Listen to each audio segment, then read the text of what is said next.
por primera vez en el canal tendremos a una leyenda de las dos ruedas, el hombre con más podios en la historia del Mundial de Motociclismo y el padre de la MotoGP. Obviamente hablo de Valentino Rossi, un piloto que se retiró hace pocos días en la última carrera del año en el circuito Ricardo Tormo de Cheste. Valentino corrió su última carrera a los 42 años y cruzó la meta en 10ª posición después de 27 vueltas bajo un cálido sol en tierras de naranjos, arroces y pólvora. Y terminar entre los 10 mejores pilotos del mundo en esta carrera fue un colofón a un palmarés que abarca 9 títulos en 26 años. Los homenajes, los abrazos, los saltos, los cánticos parecían no tener fin. Han sido 432 grandes premios, con 115 victorias, muchos momentos estelares, polémicas y diversión, que culminó con una vuelta de honor larga y majestuosa. Y es que se marchó una leyenda, terminó una era, y su historia es alucinante. Pero antes de explicarla, si quieres apoyar este canal, dale like a este vídeo, compártelo,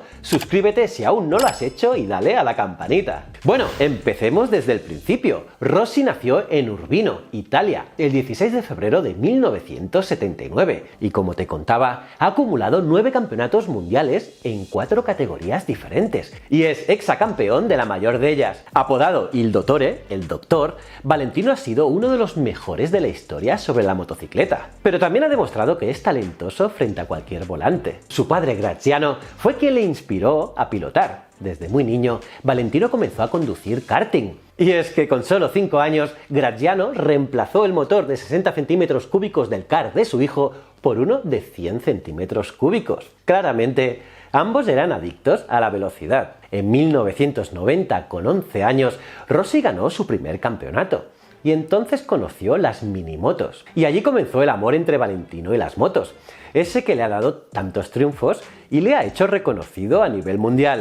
Y eso a pesar de que el sueño de su padre, el padre de Valentino Rossi, era que su hijo llegase a la Fórmula 1, pero el niño siempre prefirió las motocicletas. Pero aparte los Rossi no eran muy adinerados, y eso tampoco ayudó demasiado, pues correr kartings es mucho más caro que la minimoto. Y poco a poco Rossi fue avanzando sobre las dos ruedas y en 1993 participó en sus primeras grandes carreras como el Campeonato SP de Italia y en 1994 conoció a Guido Mancini, il mago, un ex conductor y mecánico que le diseñó un prototipo denominado Sandroni con el que compitió en el Campeonato de Italia en 125 centímetros cúbicos. Al año siguiente, con 16 años, Rossi ganó el certamen y en 1996 participó en su primer campeonato del mundo en categoría 125 centímetros cúbicos con el equipo Aprilia, lo que ahora es la actual Moto3. Y allí, por primera vez y con 17 años, ganó una carrera en el Gran Premio de la República Checa y al siguiente año, con 18,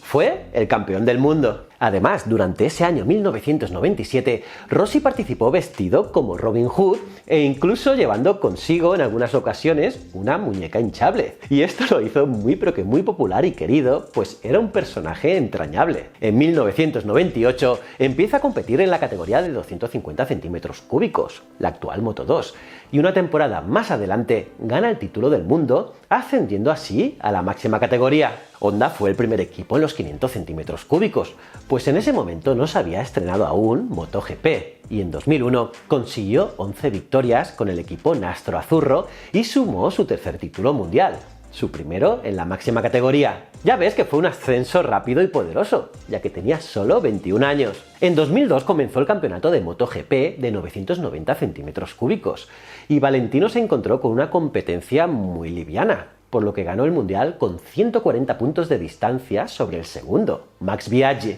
Y su buena racha continuó en 2003. Sin embargo, Rossi no estaba demasiado contento. No estaba contento con algo. Muchos comentaban que la RC211V de Honda era la responsable auténtica de sus victorias, más que su propia habilidad, y a Il Dottore no le gustó nada eso. La decisión que tomó fue súper polémica. Se cambió al equipo rival, Yamaha, y todo el mundo estaba flipando. Todo comenzó bastante bien, pues Rossi repitió el título. Además, lo hizo contra los dos corredores de Honda que eran sus adversarios Biaggi y Settegui Bernau. Y en 2005 volvió a coronarse campeón de MotoGP, ganando 11 de 18 carreras con 16 podios y solo una retirada. Ya era una auténtica dinastía lo de Rossi. Sin embargo, no todo podía ser perfecto. Entre 2006 y 2007 Por primera vez desde que debutó, no fue el dominador del certamen. El primer año de esos dos, el estadounidense Nicky Hayden se alzó con el título y al siguiente firmó su peor temporada desde su debut, al quedar tercero tras Casey Stoner y Dani Pedrosa. Honda y Ducati habían vencido entonces a Yamaha,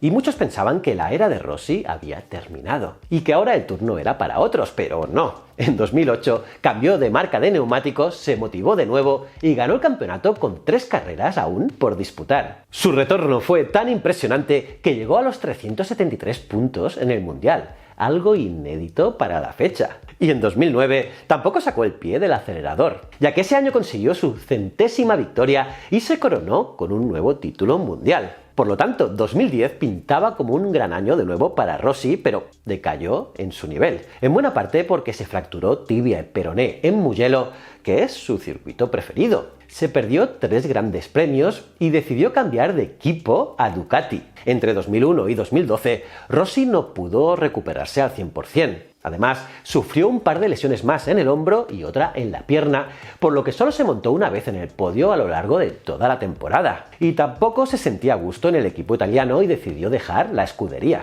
Pero te preguntarás, ¿dónde le acogieron? Pues volvió a Yamaha.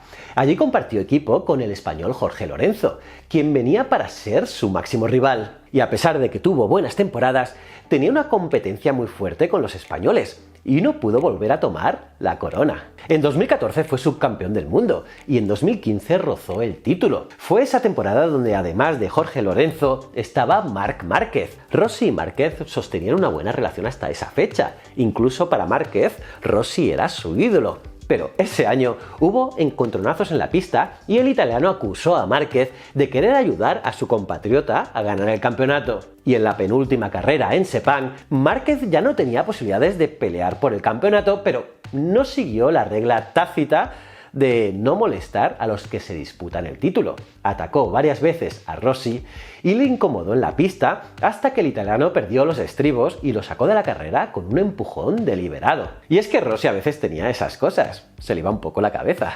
Y la multa fue salir último en la próxima carrera, lo que puso el título en bandeja de plata para Lorenzo. Y la guerra llegó a la prensa italiana y a la prensa española, que se enfrentaron en defensa de sus pilotos. Rossi no pudo superar el 5º puesto y tuvo que ver a Jorge coronarse campeón. En 2016, otro subcampeonato para Rossi por detrás de Marc Márquez. Y en 2017 tuvo su peor temporada desde 2012, cayendo al 5º puesto. De todos modos, por ser una figura tan preponderante y aún competitiva, Yamaha extendió su vínculo por 4 años más en 2018.